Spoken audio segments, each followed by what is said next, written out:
और आइए सज्जनों, आइए विषय पर ध्यान दीजिए, ज्यादा समय नहीं लूंगा। कहना है कि जब द्वारपाल के कहने के बाद सुदामा जी वापस लौट कर आने लगे तो देखिए द्वारपाल आपस में बात करता है, कहता है कि हो सकता है कि इसका बात सही हो, इसलिए जाकर कन्हैया को सूचना दे दो, महाराज को सूचना दे दो। और क्या करते हैं देखिए, क्या कहते हैं सुदामा जी कि अरे द्वारपालो कन्हैया से कह दो, अरे अरे द्वारपालो कन्हैया से कह दो कि दर पे सुदामा कन्हैया गया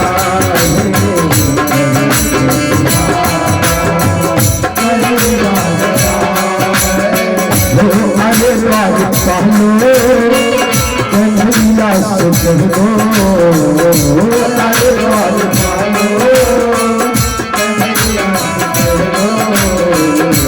अरे द्वारपालो कन्हैया से कह दो, अरे द्वारपालो कन्हैया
द्वारपाल जाता है अपने द्वारकाधीश के पास और कहते हैं कि महाराज कोई ब्राह्मण आया है, नाम अपना सुदामा कहता है, न सर पे टोपी है न तन पे जामा है और अपना नाम सुदामा बताता है। और क्या कहते हैं द्वारकाधीश से द्वारपाल,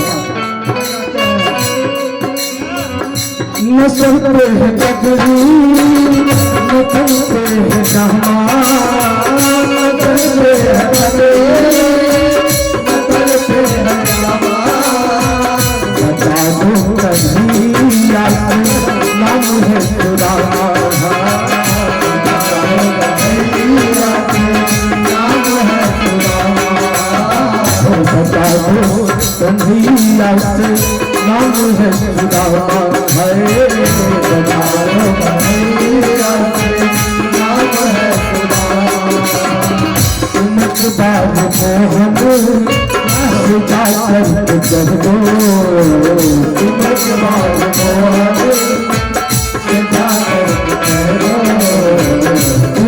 बार मोहन सुझा करके कह दो, एक बार मोहन सुझा करके कह दो, सखा पद नसीबा सरा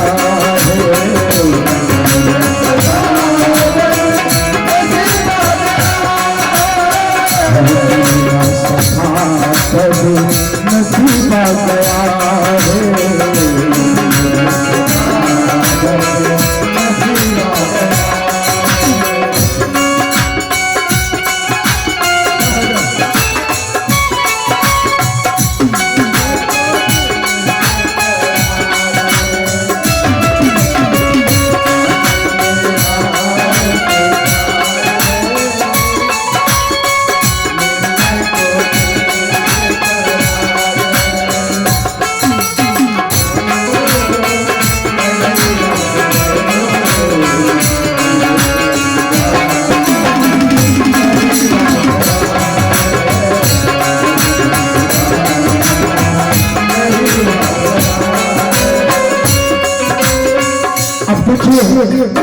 जो ही द्वारपाल द्वारकाधीश के पास जाता है, इतना बात कहता है ना, कन्हैया क्या मेरा सुहा जाता है कि तुम हमारे दरवाजे पर आ गया है।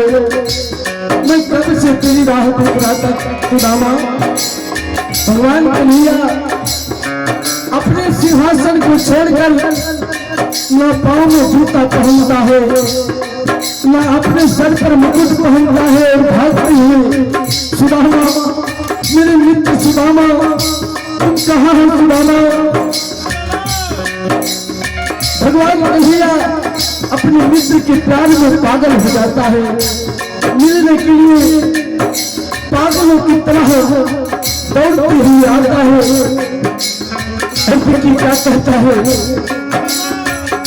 सुनते ही दौड़े चले आए मोहन, लगाया चले सुदामा को मोहन,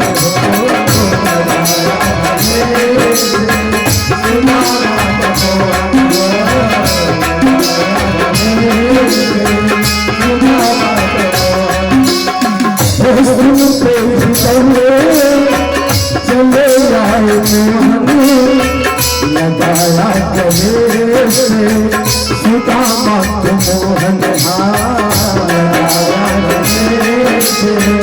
सुदामा को मोहन।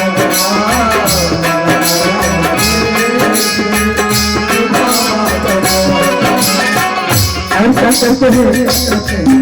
अपने मित्र से आकर निपट जाते हैं।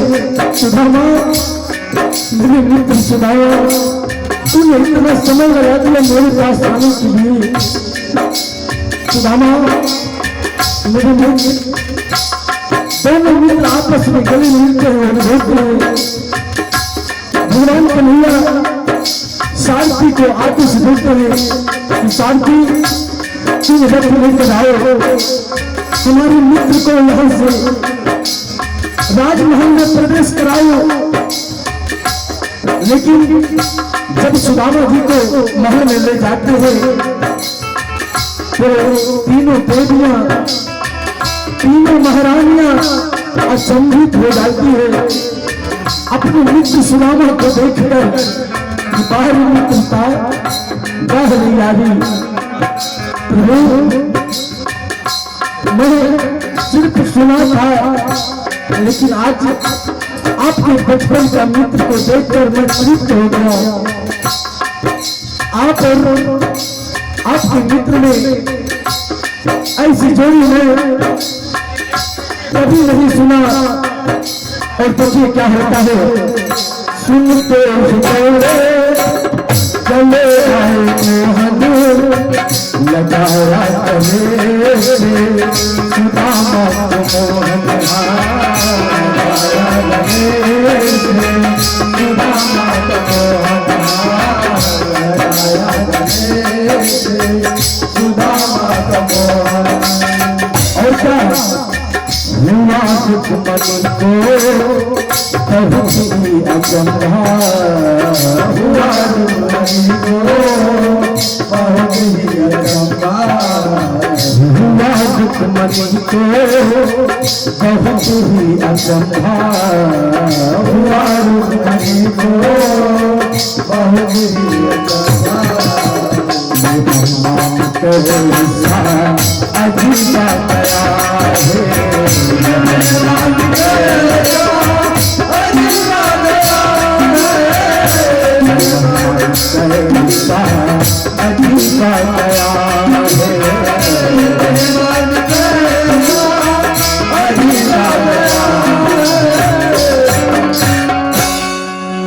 बोलिए मुरली वाली धनी श्याम के भगवान कन्हैया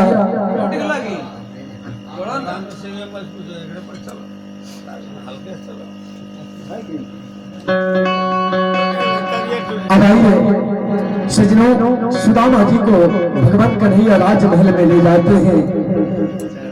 भगवान सुदामा जी का दिन दशा को देखकर भगवान की आंखों से आंसू नहीं रुकते हैं। और अब होता क्या है, तीनों रानियां परात में थाल लेकर आती है कि सुदामा जी का पैर पखारेंगे, पैर को धोएंगे, लेकिन भगवान कन्हैया का आंसू इतना गिर रहा है। अब भगवान कन्हैया अपने थाली को परात को हटा देते हैं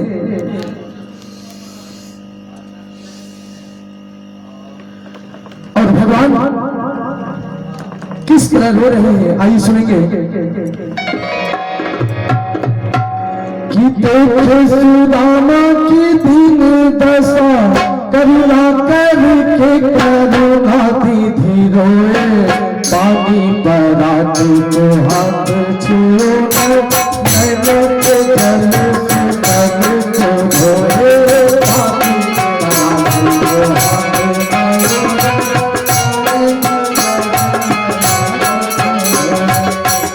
सजनों, भगवान कन्हैया इतना रो रहा है कि उनकी आंखों से आंसू गिर रहा है और इतना आंसू गिर रहा है कि उस जगह पर पानी की आवश्यकता नहीं है। भगवान अपने आंसू से सुदामा का चरण से धो रहे हैं। कभी का इशारा है, देखे सुदामा की दीन दशा, करुणा करके करुणा निधि रोए, पानी पराती को हाथों छुए, नैनन के जल से पद को धोए, पानी पराती को हाथों छुए,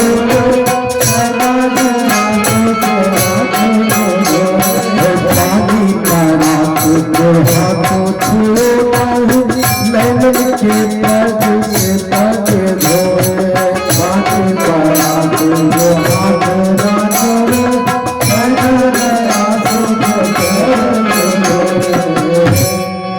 भगवान रोते हैं और सुदामा जी को स्नान कराने के बाद उनको अंग वस्त्र पहनाते हैं और सिंहासन पर बैठाकर कन्हैया को पूरे श्रृंगार के साथ उनको सुजीजित करते हैं, उनको सजाते हैं। अब देखिए भगवान कन्हैया सुदामा जी को एक महल में जाकर उनको स्थान दे देते हैं। अब होता क्या है,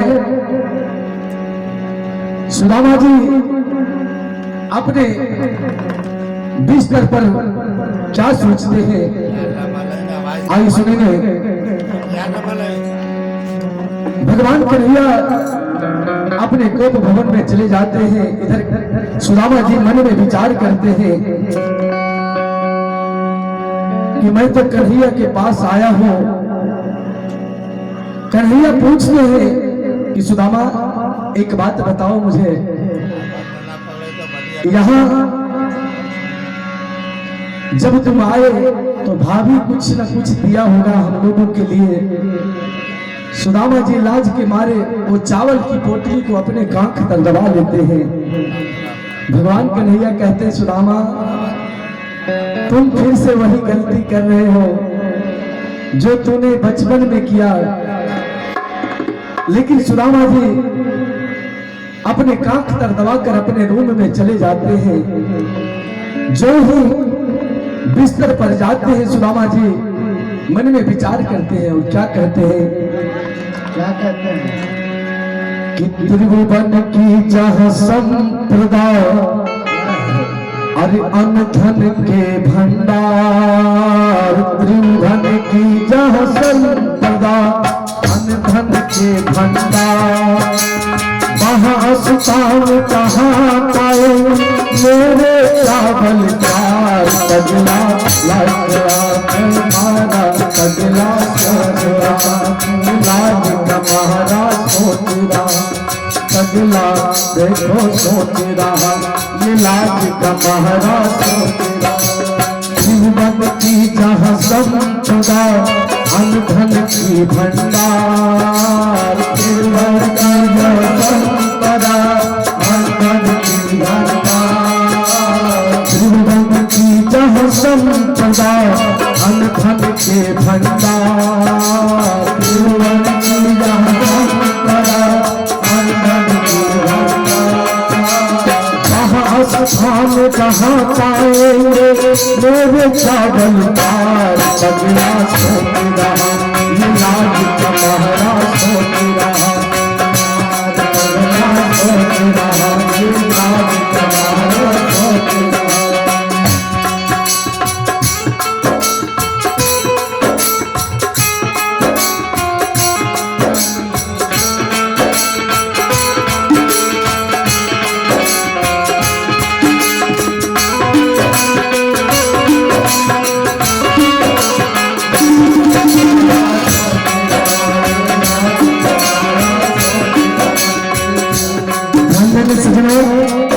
सुदामा जी सोच रहे हैं कि कहाँ तीनों धर्म के मालिक हैं, तीनों लोक के मालिक हैं, अन्न धन का भंडार है यहाँ।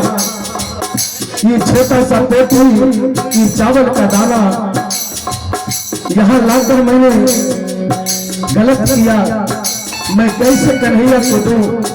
और क्या कहते हैं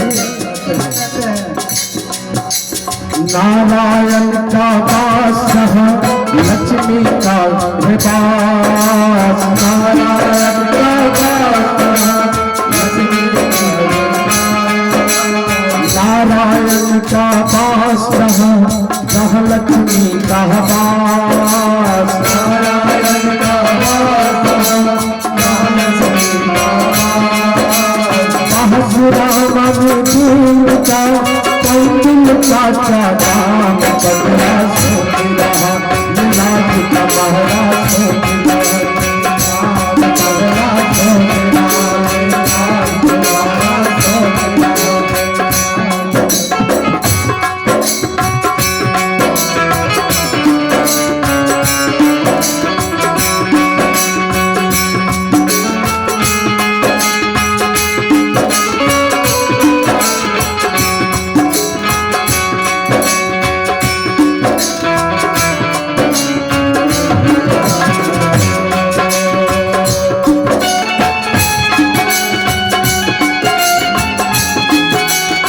ये लाज का महाराज सोच रहा।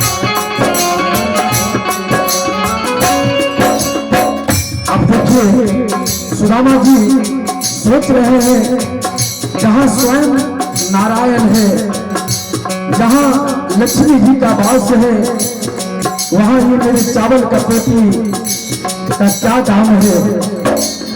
मन में विचार कर रहा है सुदामा जी और क्या सोचते हैं, क्या सोचेगी रानियां क्या बोलेंगे दास,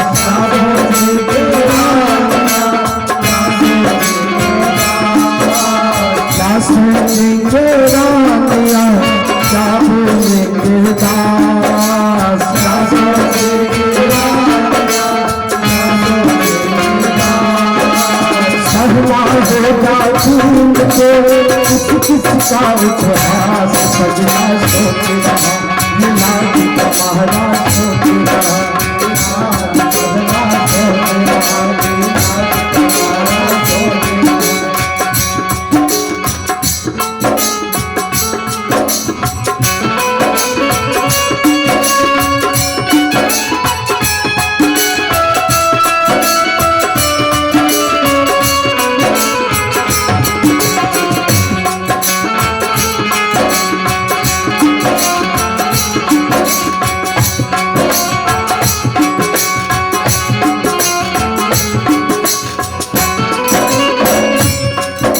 और देखिए अंतिम में सुदामा जी सोच रहे हैं कि मेरी गलती है जो कि मैंने ये चावल लेकर आया।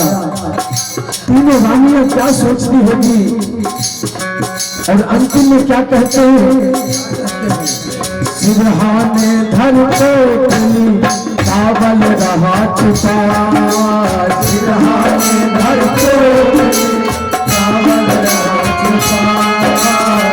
देखिए सुदामा जी क्या कर रहे हैं, तकिए के नीचे चावल का पोटली छिपा रहा है कि कहीं कन्हैया आ गया तो ये पोटली छीन लेगा, इसलिए क्या कर रहा है, सिरहाने धर पोटली चावल रहा छुपा, सिरहाने धर पोटली चावल रहा छुपा।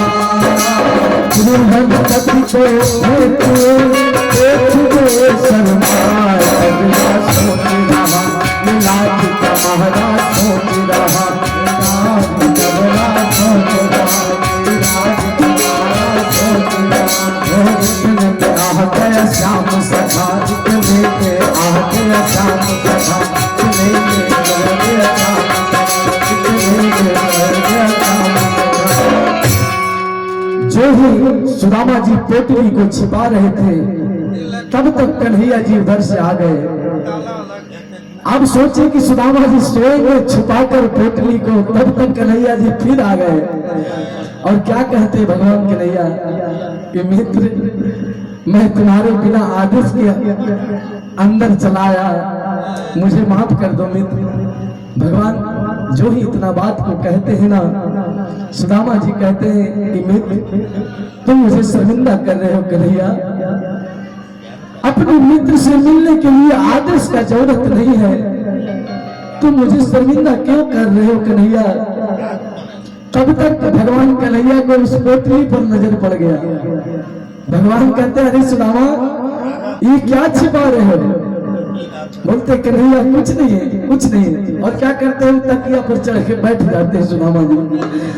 कहते हैं भगवान कन्हैया कि सुदामा तुम फिर वही गलती करने जा रहे हो, तुम जल्दी बताओ क्या है।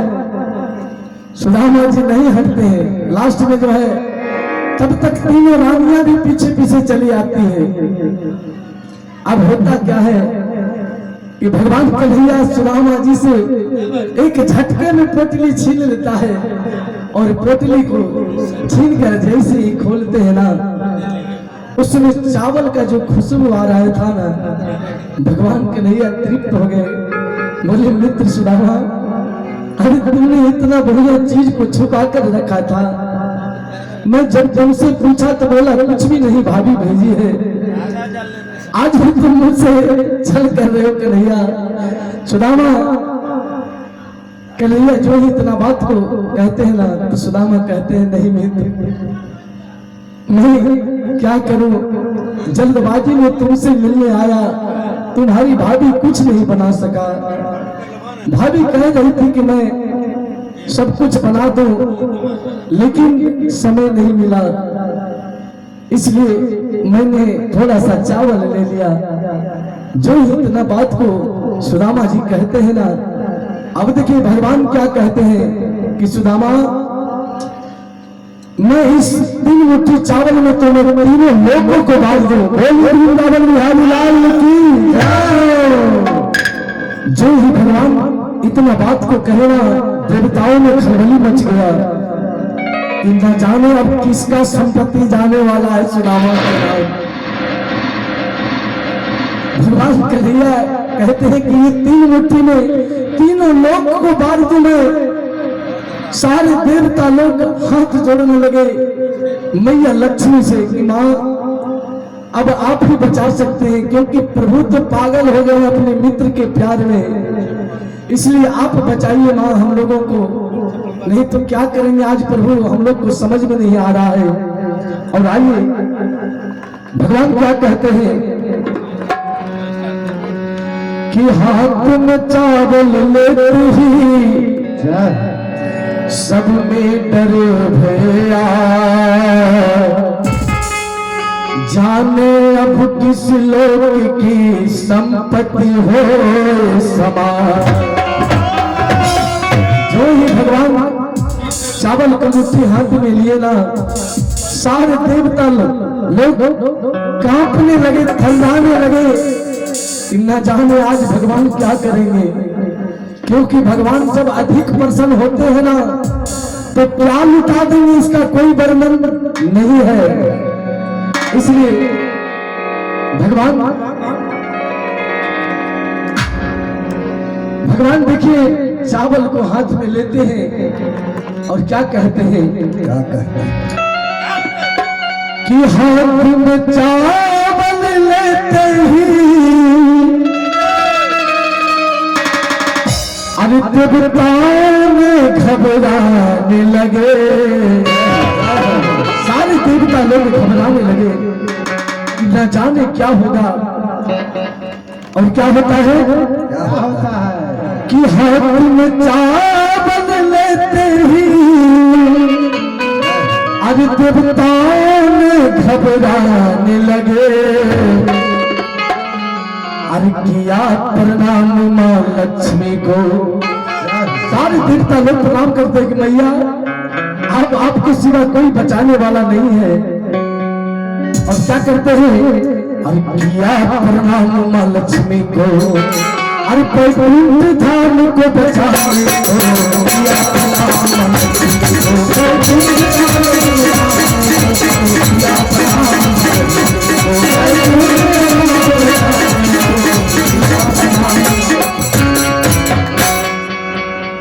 सजनों मैया लक्ष्मी को प्रणाम किया कि माँ आप वैकुंठ धाम को बचा लीजिए, क्योंकि एक ही सहारा है।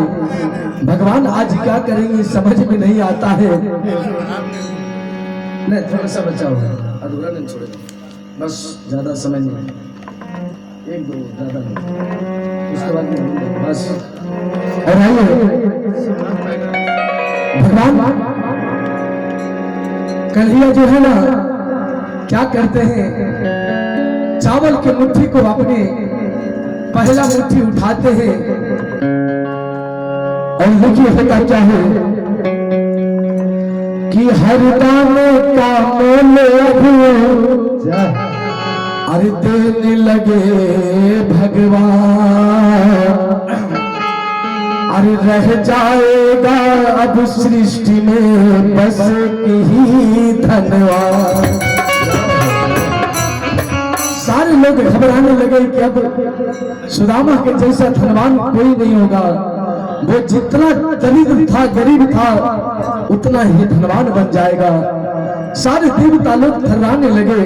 और होता क्या है, भगवान देखिए प्रेम से उस चावल के टंडुल को खाने लगे। और होता क्या है आइए सुनेंगे कि प्रेम के भूखे प्रेम के टंडुल,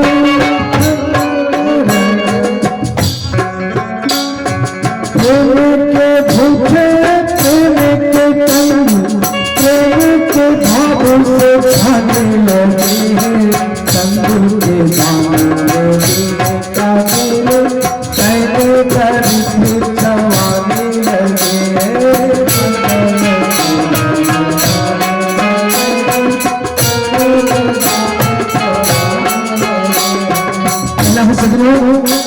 अब सुदामा जी का गरीबी, सारे दरिद्र को भगवान चावल की मुट्ठी के साथ चबाने लगे। यहाँ से सुदामा जी का नया दिन समय फिर गया है भगवान की कृपा से। इसलिए कभी का इशारा है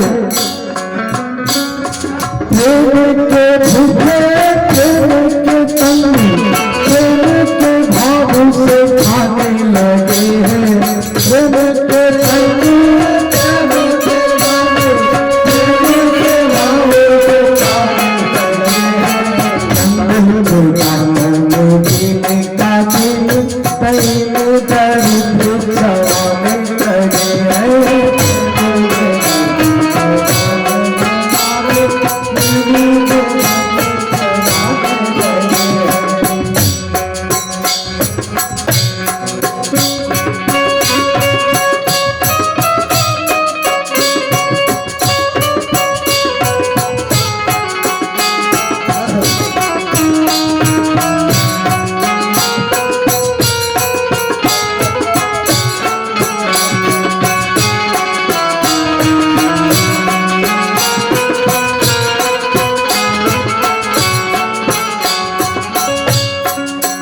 भगवान उस चावल को बड़े भाव से खा रहे हैं क्योंकि सज्जनों भगवान भाव का भूखे होते हैं भात का भूखे नहीं होते हैं। आज सुदामा जी का ये जो चावल है प्रेम से खा रहे हैं भगवान। और कवि का कहना है एक एक मुट्ठी में एक किलो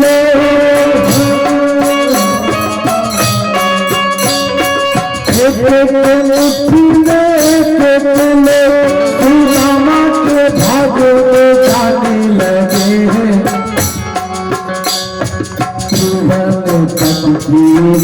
उदारता तीनों भवन धन लाने लगे हैं तीनों भवन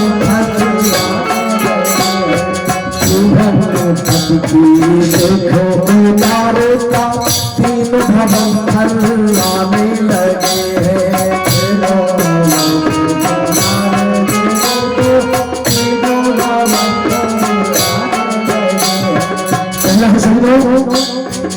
एक एक मुट्ठी में सुदामा जी को एक एक लोट देने लगे भगवान। पहले मुट्ठी में लेते ही प्रभु पहले मुट्ठी में लेते ही प्रभु स्वर्ग सुदामा के नाम किया है दूसरी मुट्ठी में पृथ्वी लोक भैरव पुत्र को सौंप दिया है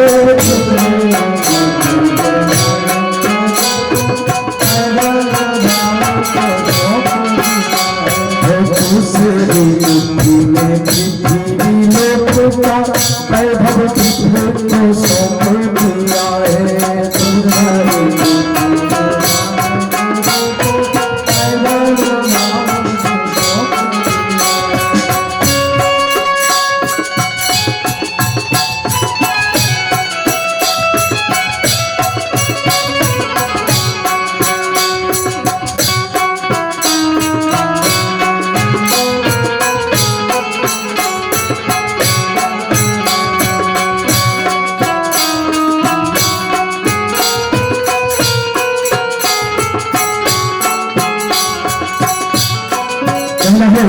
पहले मुट्ठी में सुदामा को स्वर्ग लोक दिया दूसरी मुट्ठी में सुदामा को पृथ्वी लोक दिया लेकिन जब तीसरी मुट्ठी उठाने लगा ना तो देखिए मैया लक्ष्मी क्या करती है तीसरी मुट्ठी में देने लगे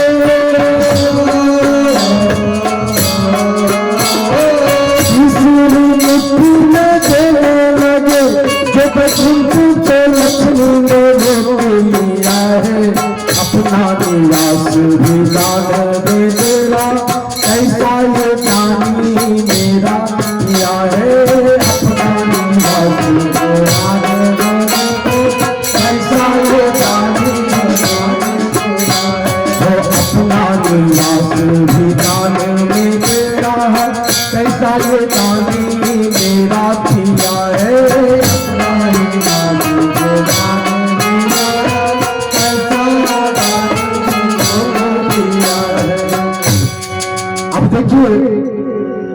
भगवान जैसे ही तीसरा मुट्ठी उठाने लगे ना, तो मैया लक्ष्मी जाकर हाथ को पकड़ लेते हैं कि प्रभु, और मन से मन की बात करते हैं।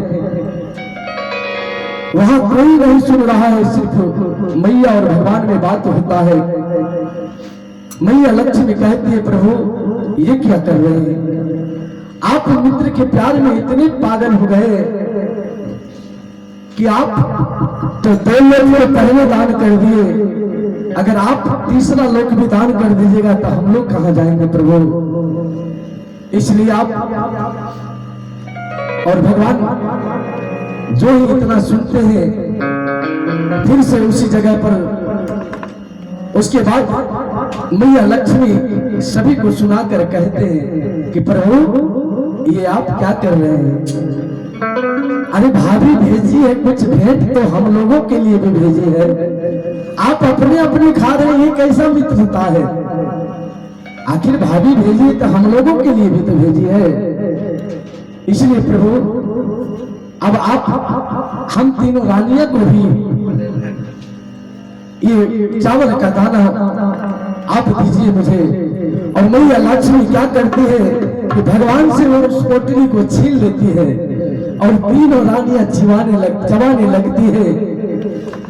भगवान मुस्कुराते हैं कि लक्ष्मी तुम अगर नहीं आती तो आज मैं सब कुछ सुदामा के नाम कर देता। लेकिन भगवान उस समय कहते हैं मैया लक्ष्मी से कि एक बात बताओ लक्ष्मी, कि जब सुदामा हम लोगों को भोग लगाता था तो कभी मन में सोचता था कि मेरे पास बचा है कि नहीं बचा है? वो सारा जो भी दाना मिलता था सारा पहले सबसे पहले हम लोगों को अर्पित कर देता था। तो आज तुम मुझे क्यों रोक रही हो? लेकिन मैया लक्ष्मी समझाकर भगवान से उस पोटली को छीन लेती है। अब देखिए भगवान जब चावल को खा लिए तब सुदामा जी से पूछते हैं कि मित्र एक बात बताओ कि वृंदापुरी में सब कुशल मंगल है ना? भाभी तो ठीक है ना? सुदामा जी कहते हैं कन्हैया, सुदामा जी सोचते हैं कि लगता है कि अब कह दो कन्हैया कि तुम तो सब कुछ जान रहे हो और जान के पूछ रहे हो, ये ठीक नहीं है। सुदामा जी के मन में थोड़ा सा आया कि अब कह दो, लेकिन फिर सुदामा जी निस्वार्थ थे, भक्तियों में लीन रहते थे, कभी वो भक्ति का मार्ग नहीं छोड़े। इसलिए सुदामा जी कहते हैं भगवान से कि कन्हैया तुम्हारी कृपा से कोई कमी नहीं है, सब कुछ भरा पूरा है। और क्या कहते सुदामा, आइए सुनेंगे।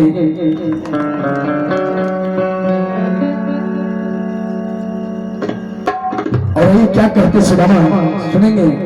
अरे मेरा आपकी कृपा से अरे सब काम हो रहा है,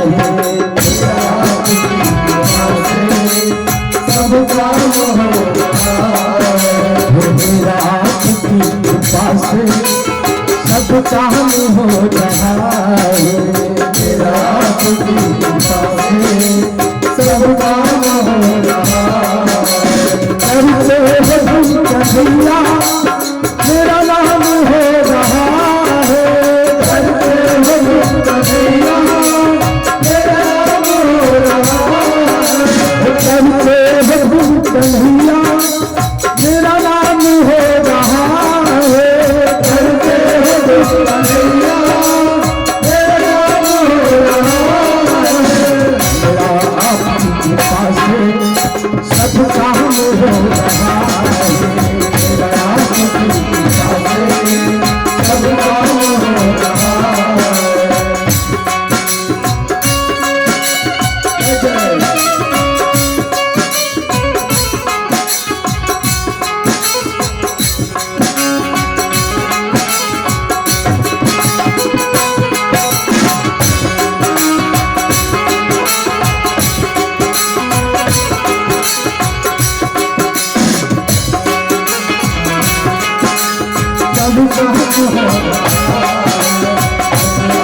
सब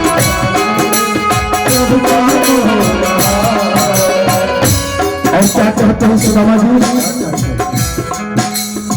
तुम्हारी दिमागी मेरी नाक चल रही है, तुम्हारी दिमागी मेरी नाक चल रही है, तुम्हारी दिमागी मेरी नाक चल रही है, तुम्हारी दिमागी मेरी नाक चल रही है, हैरान है जमाना हरी मिल रही है, हैरान है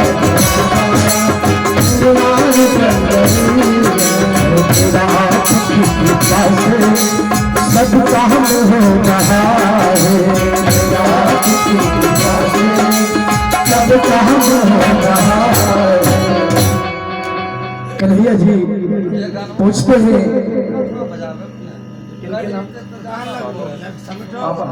और ये हमारे सुबेर भैया जी, उनके तरफ से 50 रुपया का दान आया है कन्हैया जी के भजन पर। बोलिए दान देने वाले माता की, उनके सकल परिवार की। लेकिन सजने भगवान कन्हैया बार बार पूछते हैं कि सुदामा तुम मुझे बताओ, तुम आज भी कुछ छिपा रहे हो, तुम कहो सुदामा, कुछ कहना चाहते हो कहो। लेकिन सुदामा जी कहते हैं कन्हैया मैं कह रहा हूं ना कि तुम्हारी कृपा से कोई चीज का कमी नहीं है, किसी चीज का कमी नहीं है। जब सुदामा जी के बार बार कहने पर भगवान कन्हैया देखते हैं कि सुदामा मानने वाला नहीं है, वो कुछ नहीं मांगेगा, वो यहाँ तो आ गया लेकिन खाली चला जाएगा, लेकिन अपने मित्र से कुछ नहीं मांगेगा। तो सुन लो सुदामा, सुन लो, तुम जब कह रहे हो कि सब कुछ बढ़िया है तो ऐसा ही होगा। मेरा आशीर्वाद है कि ऐसा ही होगा। इधर सुदामा जी क्या करते हैं, सो जाते हैं रात में। भगवान कन्हैया, भगवान देवराज शिल्पी विश्वकर्मा जी को आदेश देते हैं कि हे विश्वकर्मा जी, आप वृंदापुरी जाइए और वहां जाकर सुदामा जी का महल जैसे हमारा ये द्वारकाधीश का बना हुआ है, हमारा महल है, ठीक उसी प्रकार सुदामा का महल होना चाहिए। भगवान विश्वकर्मा प्रभु का आदेश लेकर वृंदापुरी जाते हैं और अचानक जाकर वसुंधरा जहां अपने बच्चे के साथ लेटी रहती है उसी जगह प्रकट हो जाते हैं विश्वकर्मा जी। जो ही उजाला होता है ना, वसुंधरा चौंक कर उठती है, उसको लगता है कि कोई बिजली गिरा है। वो झटपट से उठकर बैठ जाती है और जब दिव्य रूप को देखती है तो प्रणाम करती कि हे प्रभु, आप कौन हैं? भगवान विश्वकर्मा जी कहते हैं कि मैं देवराज शिल्पी विश्वकर्मा हूं। भगवान कन्हैया का आदेश है कि सुदामा जी का घर ठीक उसी प्रकार जैसे द्वारकाधीश का है उसी तरह महल में बनाना है और मुझे आदेश मिला है। वसुंधरा कहती है सुदामा जी की पत्नी कि हे प्रभु क्षमा करेंगे, आप मेरी महल में जगह तो बात नहीं है, लेकिन आप सबसे पहले मेरे जो भी वृंदापुरी में मेरे नगरवासी हैं सबका घर को पहले महल बना दीजिए, तो मैं अपना घर बनवाऊंगी। भगवान विश्वकर्मा फिर से भगवान कन्हैया से आदेश लेते हैं कि प्रभु, आप तो बोले यहाँ सुदामा जी का घर बनाना है, लेकिन यहाँ तो उनकी पत्नी कह रही है कि पूरे वृंदापुरी को राजमहल में बदल देना है। प्रभु क्या करना है? भगवान कन्हैया कहते हैं कि इसमें सोचना क्या है, जैसा कहती है वैसे करो। और देखिए भगवान की कृपा से सारी वृंदापुरी को महल में बना दिए। अब सारे महल में सुदामा जी का जयकार करने लगे कन्हैया का जय जयकार करने लगे। अब होता क्या है, इधर तो कन्हैया जी वृंदापुरी को राजमहल में बदल दिए, लेकिन इस बात को सुदामा जी को मालूम नहीं है। समय बीतना गया, जब कुछ दिन हो गया तो एक दिन कहते हैं अपने मित्र कन्हैया से कि कन्हैया अब मैं यहाँ से चला जाऊंगा कन्हैया, क्योंकि मेरी पत्नी वसुंधरा राह देखती होगी, मेरे बच्चे राह देखते होंगे। भगवान कन्हैया कहते हैं मित्र मुझे जाने देने की इच्छा नहीं करता है, लेकिन मैं क्या करूं, विवश हूं। तुम बच्चे का नाम लिया, भाभी का नाम लिया, इसलिए मैं तुम्हें रोकूंगा नहीं। भगवान कन्हैया आदेश देते हैं साथी को कि शीघ्र ही रथ को सजाया जाए, हमारे मित्र को वृंदापुरी तक छोड़ा जाए। सुदामा जी कहते हैं नहीं कन्हैया, मैं ऐसे ही ठीक हूं, मैं जैसे आया वैसे ही चला जाऊंगा। भगवान कन्हैया कहते हैं कि सुदामा अगर तुम ऐसे चले जाओगे तो यहाँ के लोग मुझे क्या कहेंगे कि ये कैसा मित्रता निभाए। भगवान सुदामा से कहते हैं कि मेरी बात को मानो कन्हैया। सुदामा जी कहते हैं कि नहीं कन्हैया, मैं जैसे आया हूं वैसे चला जाऊंगा, तुम मेरी चिंता मत करो। अब प्रभु सुदामा के आगे हार जाते हैं और अंतिम में सुदामा जी को विदा करते हैं। अब देखिए सुदामा जी वहां से चलते हैं, दोनों मित्र गले मिलते हैं और फिर से रोते हैं दोनों मित्र कि मित्र अब विलंब मत करना, जब इच्छा करे अपने मित्र से मिलने चले आना। भगवान रो जाते हैं, दोनों मित्र गले लग कर रोते हैं और अंतिम विदाई में वहां से सुदामा जी को कुछ दूर छोड़ते हैं भगवान रोते हुए।